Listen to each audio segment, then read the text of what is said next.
everything. It creates a human, an earth, water, an air, mountains and seas and oceans. It is nature. However, if it is nature, why the nature? For once a time, for one time, why the nature do not commit a mistake once a time and create 1 million human beings with the same face, equal to one another?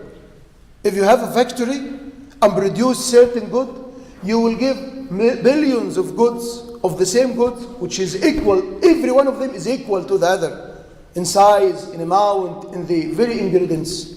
However, we are not like that. Every one of us is unique.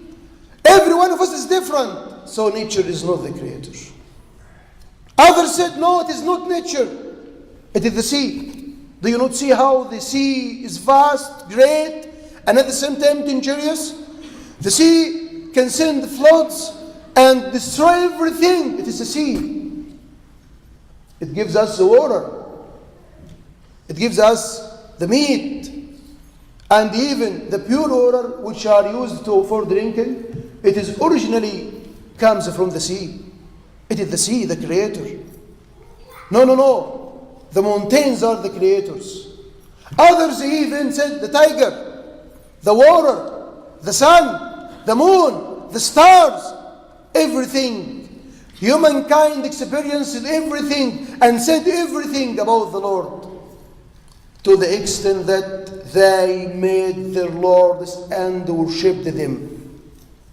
They built their icons, formed their idols, and worshipped them, as the Arabs before Islam. They used to make their idols and worship them, stones. They worshipped the stones. However, come to this self-evident argument. Allah subhanahu wa ta'ala sent prophets and messengers to every nation around the world. Allah subhanahu wa ta'ala said, وَإِن مِّنْ أُمَّةٍ إِلَّا خَلَا فِيهَا نَذِيرٌ. There is no nation, but Allah subhanahu wa ta'ala sent them a messenger in order to warn them.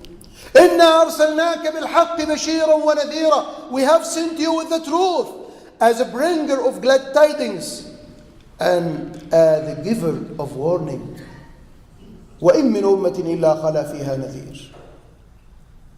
However, so many nations at several and different regions of the world, those peoples, those nations spoke different languages, have different tongues, and those all messengers, about whom number only Allah subhanahu wa ta'ala knows, who were at different periods of history, sometimes between one and another more than 500 years. No one of them has the least different when conveying the mission of Allah subhanahu wa ta'ala. From the first of them to the last of them, those sent to the Middle East, those sent to Arabia, those sent to Europe, those sent to India, each of them says, I am the messenger of the only Lord, the only one, and He is only one, Allah subhanahu wa ta'ala. They all proclaim that Allah is only one, the Creator is the only one. They all call people, invite people to Tawheed, La ilaha illallah. But the other part of the testimony, there may be Musa Rasulullah, Isa Rasulullah, Muhammad Rasulullah. Musa is a messenger of Allah during the time of Musa. Isa is a messenger of Allah during the time of Isa. Muhammad is the messenger of Allah during the time of Muhammad. Ibrahim is the messenger of Allah during the time of Ibrahim. Then we have one and the same mission, one and the same message. There is no God but Allah subhanahu wa ta'ala. Each one of them invites people to worship Allah subhanahu wa ta'ala. Noah said the same, Salih said the same, Shu'aib said the same, Muhammad sallallahu alayhi wa sallam said the same, Isa alayhi salam said the same. اعبدوا الله ربي وربكم. Worship my Lord. It is your Lord and my Lord. They all have the same message. While they lived during different periods of history and were sent to different nations, their nations spoke different languages. However, most of them didn't meet any of them. Only Musa and Harun were together. Dawood and Sulaiman were together. Isa and Yahya and Zakaria were together.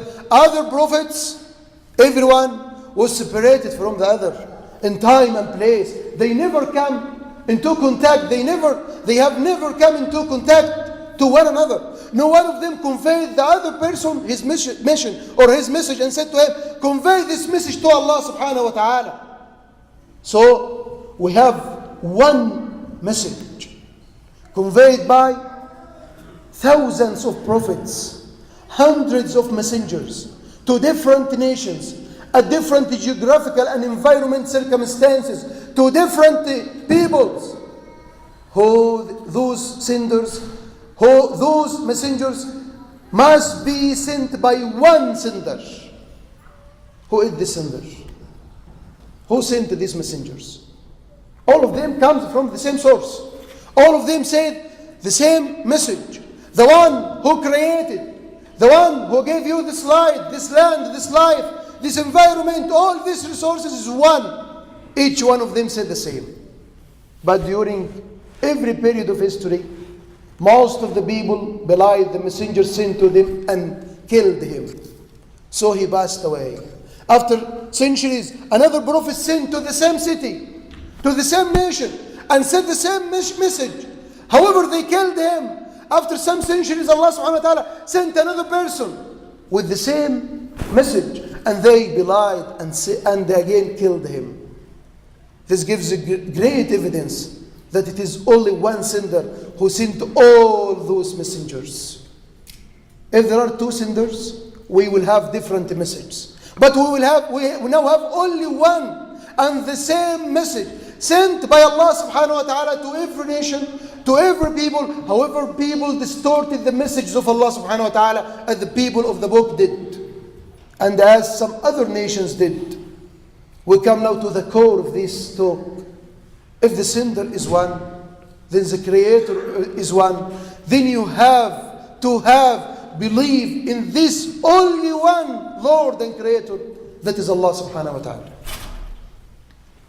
Prophet Muhammad sallallahu alayhi wa sallam gives you this very example, sallallahu alayhi wa sallam, as reported by Imam Ibn al-Mubarak in his book Az-Zuhd, and by other collectors of hadith. The Prophet sallallahu alayhi wa sallam said, the example of me and you, the example of the Prophet sallallahu alaihi wasallam and people is like the example of a group of people who took their way and traveled through the desert. They are now in the heart of the desert. After so many days, their food supplies, their water, everything they have, they now have nothing of it. They exhausted everything. So they do not know which way they should take, to the right, to the left, or should they travel straight. They were ready to die. Now they are ready to face their destruction, to face death. And upon this point, there appeared a man from the heart of the desert, with very nice clothes, while water dropping upon his face, and his appearance reveals that he is just coming from a very urban city. Everything might be there. Upon seeing him, all of them said, "How are you, hello?" He replied their greetings. "What is wrong with you?" They said, "We exhausted everything. We have no water. We have no food. We have even eaten our camels in order to live in this desert. However, we lost everything." What this man said to them, and what was the reply, this is a question we will answer after the session of استراحة. أقول ما تسمعون وأستغفر الله العظيم لي ولكم.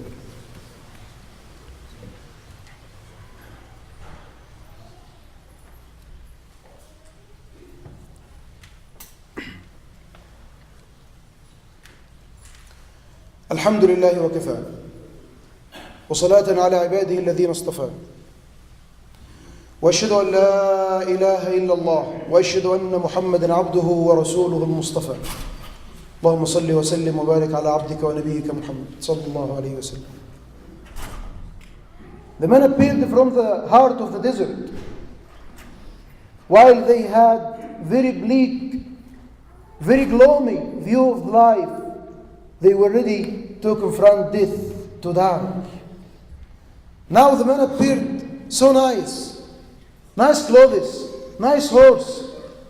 He tells them, what is wrong with you? They said, we have nothing now. We were ready to die. Okay. What will you do if I take you to a very rich land with springs of water, with rich environment, flourishing gardens? They said, if you take us, by Allah, we will never disobey you.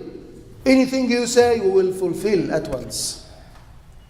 Truthfully, he led them to this very rich land, where they lived for a while, some period of time.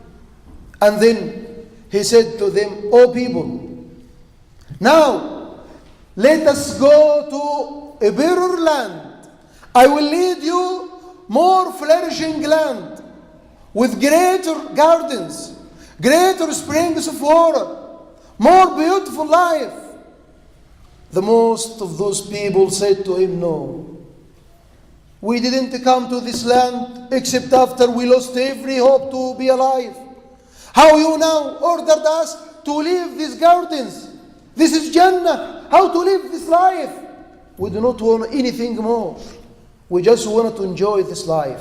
Ask yourself, is it not the case with you, with me, with everyone?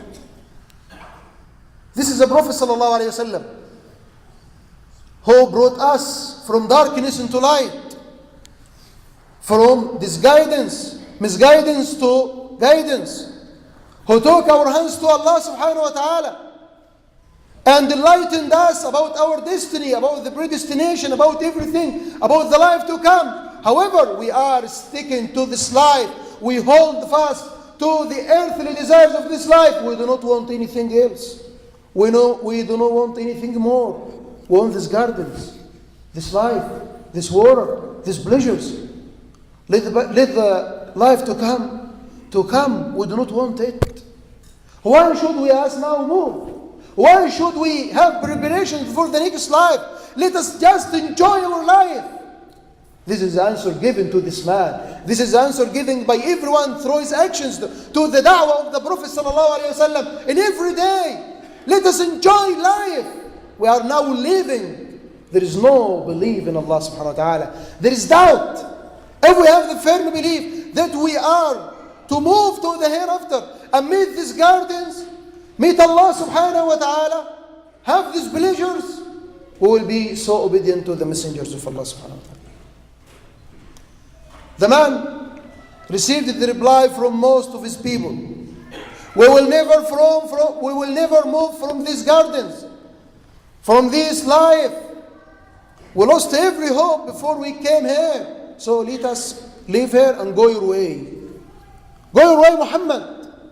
Do you as you want. We are not to follow you. Only very few group of people adopted the da'wah of this man and followed him, saying, by Allah, at the first time he told the truth, and we came from destruction into life.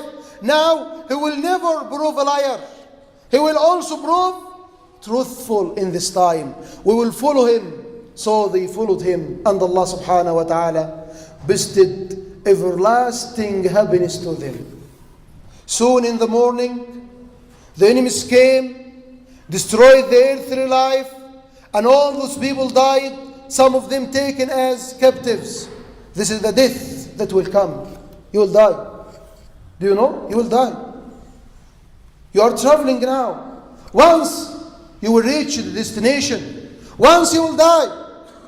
What answer you are preparing before Allah subhanahu wa ta'ala? You created me in this life, gave me everything, and I was seduced by the allurement and temptations of life. I lived away from you. I did nothing for this meeting with you. I never wished to meet Allah subhanahu wa ta'ala.